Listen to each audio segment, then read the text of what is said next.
North Korea this morning fired multiple cruise missiles into the sea for the third time in less than a week. We take a closer look at the regime's recent intense moves to upgrade its cruise missiles. President Yoon vows to streamline the workload for people when they're getting administrative services by making them digital. This came as he today held another policy debate with citizens. The U.S. continues to signal a retaliation against the Iran-backed forces for Sunday's drone attack in Jordan that killed American soldiers. Tensions remain high in the already conflict-ridden area. It's January 30th, 2024. This is Newscenter. Good evening. Thank you for joining us. I'm Yoon Jung-min. We start with news of North Korea continuing its weapons tests for an upgrade. This morning, the regime launched a series of cruise missiles into the West Sea, just 2 days after the test firing of what it claimed to be submarine-launched cruise missiles off its east coast. Our defense correspondent Choi Min-jung reports. North Korea has fired another round of cruise missiles, this time off its western coast. South Korea's Joint Chiefs of Staff detected the launch of several cruise missiles at around 7 a.m. Tuesday into the West Sea. Our military has been closely coordinating with the U.S. to monitor additional signs of North Korea's provocations while strengthening our monitoring and vigilance. This is the third cruise missile launch in less than a week. On the 24th, North Korea test-fired a newly developed strategic cruise missile named the Bulhwasal 3-31 for the very first time from a ground launcher toward the West Sea. And on the 28th, the same cruise missiles were launched from a submarine off its eastern coast. The type of cruise missile used for Tuesday's launch is unknown, but they're anticipated to have flown 1,500 to 2,000 kilometers. South Korean military officials and experts believe the test is aimed at enhancing the performance of the newly developed weapon system. Firing cruise missiles toward the West Sea and the East Sea from land and sea is proof that improving the performance is important. North Korea is probably conducting final performance tests ahead of the actual deployment of this cruise missile. Professor Yang Mu-jin at the University of North Korean Studies added that cruise missiles are cutting-edge weapons in terms of their accuracy and maneuverability and could potentially neutralize Seoul and Washington's defense strategy, adding that the government should continue to strengthen deterrence centered on the Seoul-Washington alliance, but should also refrain from neglecting dialogue. Choi Min-jung, Arirang News. Meanwhile, in the U.S., National Security Advisor Jake Sullivan and NATO Secretary General Jens Stoltenberg met on Monday to share their concerns over military collaboration between North Korea and Russia. During talks in Washington, the two officials acknowledged that arms transfers would further assist Russia with its warfare in Ukraine. Stoltenberg is in the U.S. to address continued support for Ukraine ahead of the NATO summit to be held in Washington this coming July. Shifting our focus to Sunday's deadly drone attack in northeast Jordan, Washington has reiterated its commitment to react to hold those accountable. It says it does not want an escalation of war in the Middle East, but tensions remain high in the already conflict-ridden area. Song Yu-jin reports. For the second straight day, the United States has said that it does intend to respond to Sunday's drone attack that resulted in the deaths of 3 U.S. soldiers and injured more than 40 at its Tower 22 military base in Jordan. Washington has been blaming Iran-backed militant groups in Iraq and Syria. On Monday, Secretary of State Antony Blinken issued another stern warning. So the attacks that have taken place since October on our forces, on our personnel, in both Iraq and Syria have been conducted by groups that are aligned with Iran and indeed are supported by Iran, funded by Iran, equipped by Iran. We will respond decisively to any aggression, and we will hold responsible the people who attacked our troops. Iran, on the other hand, is denying any involvement. Repeating baseless accusations against Iran is just a conspiracy from some countries. Some analysts anticipate a more robust American response compared to its previous retaliatory strikes in Iraq and Syria.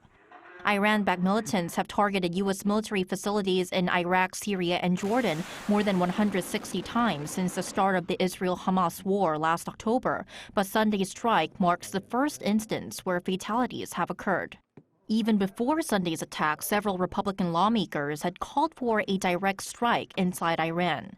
However, as of now, it seems unlikely that this will happen. We are not looking for a war with Iran. We are not seeking a conflict with the regime in a military way. And as I said in the opening, we're not looking to escalate here. Kirby also assured that Washington's response would not affect the ongoing ceasefire negotiations with Hamas to release more hostages from the Israel-Hamas war. All this comes as new details of Sunday's drone attack emerge. Citing unnamed U.S. officials, CNN and the Associated Press report that the drone may have been mistaken for an American one returning to the base around the same time, potentially causing a delay in the U.S. response. 송유진, Arirang News. Israel has made an alarming accusation against at least a dozen UN workers at the Agency for Palestinian Refugees, asserting that they played a tangible part in the October 7th attack against Israel led by Hamas. Yoon covers this allegation and its related repercussions. More than 10 countries, including major donors such as the United States, United Kingdom, and Germany, have suspended funding to the UNRWA, the UN Relief and Works Agency for Palestine refugees in the Near East, since Friday. This was following an Israeli intelligence dossier presenting allegations that some staff took part in abductions and killings during the October 7th raid that sparked the Gaza war. According to Reuters, the 6-page document claims some 190 UNRWA employees, including teachers, have doubled as Hamas or Islamic Jihad militants, with names and pictures for 11 of them. A UN spokesperson said that the organization has not formally received a copy of the dossier and reiterated that the UNRWA would be unable to continue operations in Gaza and across the region beyond the end of February if funding isn't resumed. And the United Nations taking swift action following the extremely serious allegations made against several staff members from UNRWA. Critical humanitarian work that the UN does, not only in Gaza, all over the region, needs to be supported. People's lives depend on it. He added that organization chief Antonio Guterres met with the head of internal UN investigations to ensure that an inquiry into the allegations will be done swiftly and as efficiently as possible. At a news conference, U.S. Secretary of State Antony Blinken said that the allegations were highly credible and deeply troubling. Without saying how soon or under what circumstances the U.S. would consider resuming support for UNRWA, Blinken said that Washington would be looking very hard at the steps UNRWA takes in response. The reports that we got last week, and UNRWA brought them to us, were deeply, deeply troubling. It is imperative that UNRWA immediately, as it said it would, investigate, that it hold people accountable as necessary, and that it review its procedures. I had a very good. The recent revelation jeopardizes aid operation in the region, as the agency supported more than half of Gaza's 2.3 million Palestinians in day-to-day assistance, which have already been stretched thin by the long-running war. Yoon, Arirang News. In other story, a memorial built 20 years ago in Japan's Gunma Prefecture to remember Korean victims of wartime forced labor is now being removed, despite protests from civic groups and others there. Our foreign affairs correspondent Bae Yoon-ji tells us more. Remembrance, reflection, and friendship. This is what's written on the front of a monument at a park in Gunma Prefecture, Japan, in 3 languages: English, Korean, and Japanese. On the back, it says Japan reflects deeply on the historical facts that caused significant damage to the Korean people, and that it will never repeat the same mistakes. The memorial was built 20 years ago by a civic group in Japan to remember the Korean victims who were forced to work as laborers during Japan's colonial rule of Korea from 1910 to 1945. It was mainly created to promote friendship between the two neighboring countries and the public's understanding of the history. But in 2014, Gunma Prefecture refused to renew the state permit, claiming there was a violation of rules after a civic activist made inappropriate political remarks in front of the monument. Then in 2022, Japan's top court ruled in favor of the Gunma officials. And starting this week, the local authorities have now closed the park and have begun to remove the memorial. Gunma Prefecture gave permission for a monument to be built based on the condition that religious and political events and administrative matters would not be held there. However, I have heard permission has been revoked because the installer repeatedly violated these conditions. The removal procedure was carried out despite strong protests from civic groups and others. Even the Japanese local news, Asahi Shimbun, said in an editorial on Tuesday that the local government should call off its decision to remove the memorial, calling on them to immediately stop the outrageous action. In response, the South Korean government simply said it hopes the issue can be taken care of without causing friction.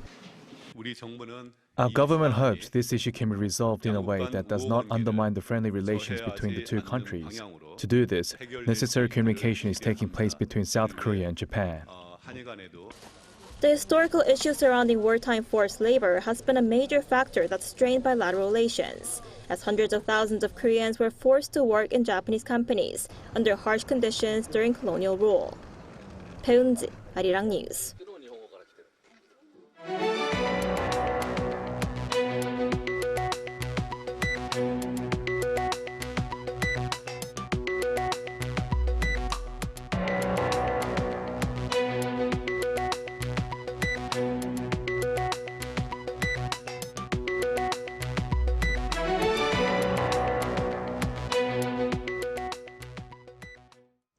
On the local front, at another livelihood policy debate session, President Yoon this time vowed to streamline the workload for people when they're getting administrative services by making hundreds of services fully digital over the next 3 years. Our top office correspondent Kim Do-yeon explains and more. 1,500 government services will be fully digitalized over the next 3 years for easier and simpler access for citizens and residents. That's around a quarter of all services offered by the government. The announcement came from President Yoon Suk-yeol on Tuesday during the 7th livelihood policy discussion with citizens. 국민들이 이리저리 뛰고 각종 증빙 서류들을 준비할 필요 없이 간편하게 필요한 업무를 신청할 수 있게 하겠습니다. 매년 7억 건에 달하는 구비 서류를 30%만 디지털화해도 조 단위의 예산이 절감됩니다. President Yoon also said the basic information that's used for different services will be soon shared among agencies so applicants do not have to get multiple copies for each, while the more than a century-old personal seal system will be digitalized as well. This is South Korea trying to take a step further despite already having a global lead in digital government. The Interior Ministry said on Tuesday that South Korea ranked number 1 on the 2023 OECD Digital Government Index, topping 4 of the 6 categories: data-driven public sector, government as a platform, open by default, and proactiveness. It came second for the remaining 2, digital by design and user-driven. This is the second consecutive time South Korea topped the list, last time published back in 2019. But as participants in the discussion laid out, there's room to grow, and President Yoon agreed. 이렇게 훌륭한 디지털 정부를 우리가 구축해 놨지만 국민들께서 그 편의성을 체감하기에는 부족한 점이 매우 많이 남아 있습니다. 특히 자영업자나 소규모 기업인들께서 현실에 대하는 행정 업무가 많은 부담이 되고 있습니다. Other topics covered during this discussion were the gaming industry and telemedicine. For the gaming industry, deceptive item selling practices by gaming companies were raised as a key issue. While gaming companies say there are percentages for a player to win something in a random draw, it's not fully transparent to gamers. The relevant officials vowed to stop this through regulation. As for the telemedicine industry, the government says it's looking to expand the scope of who's eligible to receive care remotely.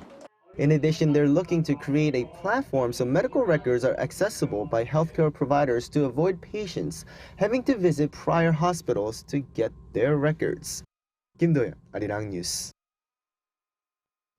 President Yoon today exercised his veto over a special bill on a probe into the Itaewon tragedy that happened more than a year ago, which is likely to cause some political repercussions. On the same day, the government announced to up support for victims and anyone affected. Our political correspondent Shin Se-byuk explains. President Yoon Suk-yeol on Tuesday vetoed a special bill for an independent investigation into the 2022 Itaewon crowd crush disaster, marking his fifth veto since taking office. The bill will now revert to the National Assembly for a revote. This came as the cabinet earlier the same day passed a motion requesting Yoon to reconsider the bill. During the cabinet meeting, Prime Minister Han Duk-soo said the investigation had been conducted properly, emphasizing the legal action was being taken against those being held responsible. He also mentioned that the special bill offers no practical benefit. The bill risks wasting national resources without a clear justification or benefits, potentially deepening public division and mistrust. Han also called for negotiations to develop a new proposal ensuring a fair investigation and preventive measures against similar future tragedies. Separately, the same day, the government announced plans to enhance financial and mental support for the families of the victims. To provide better support for the bereaved families, the government plans to establish and operate a committee under the Prime Minister's office.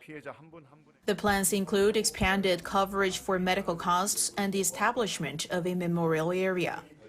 The main opposition Democratic Party, however, strongly criticized the government's move to scrap the bill.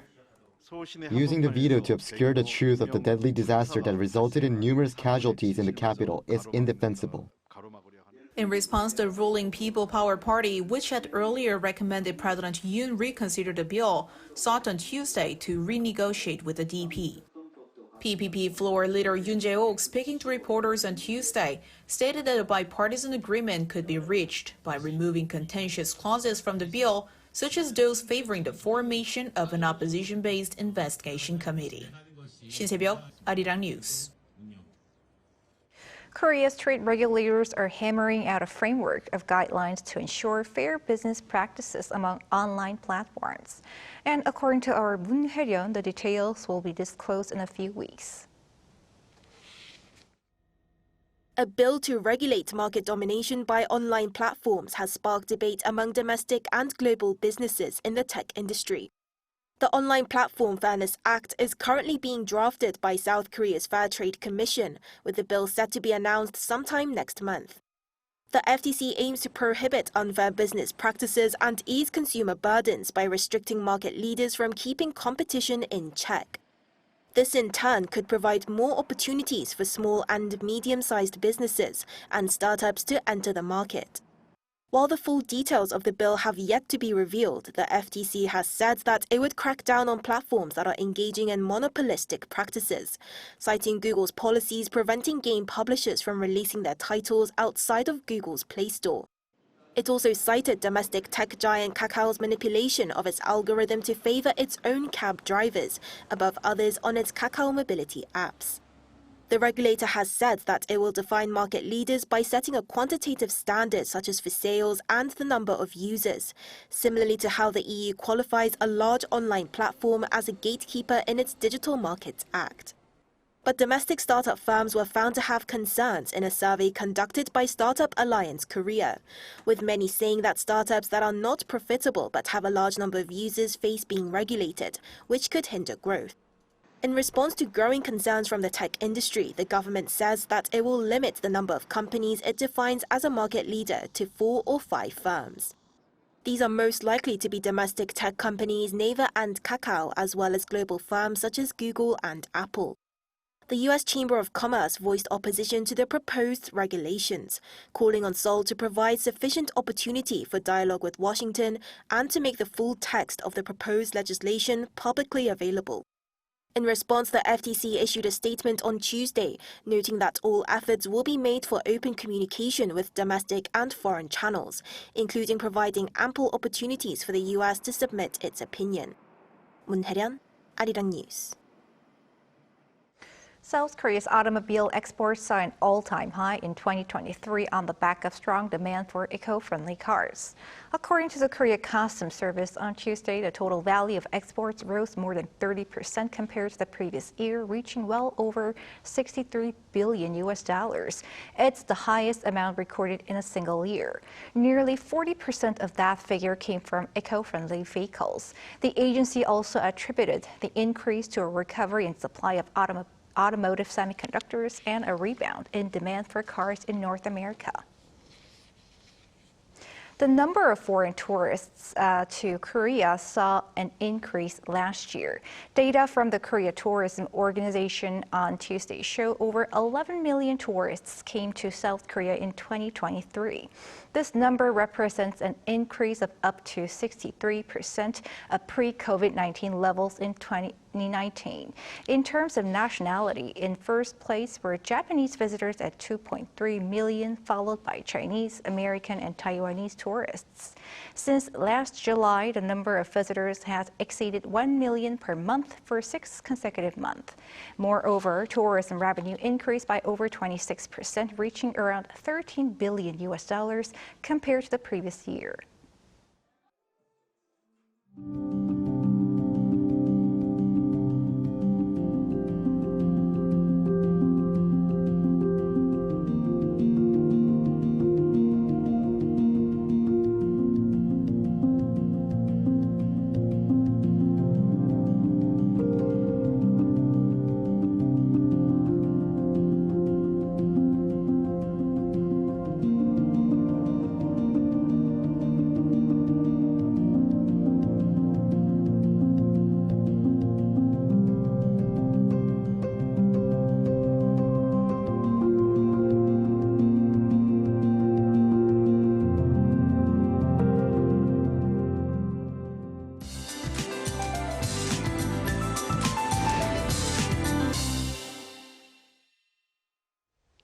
It was mild today, but the air was stuffy throughout the day.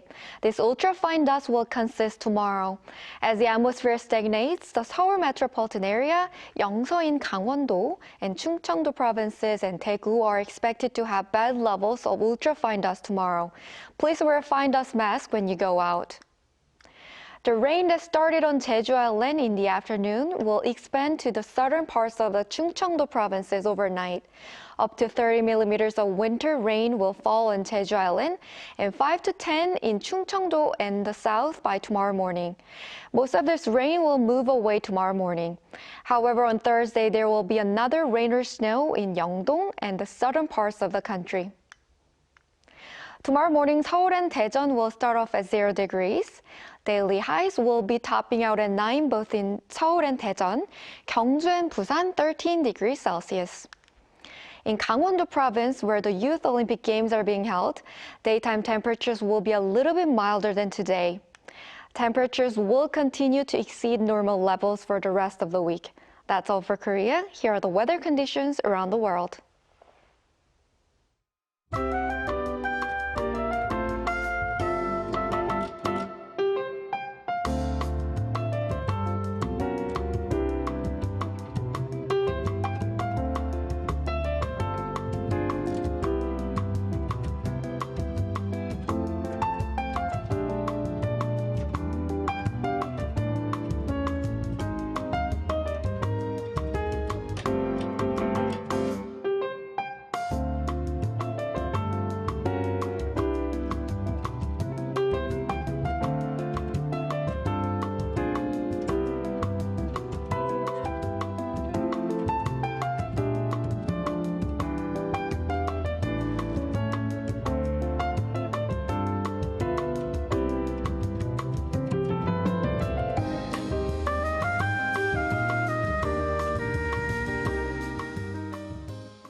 And that is Newscenter for tonight. Thank you for watching. A panel session coming up.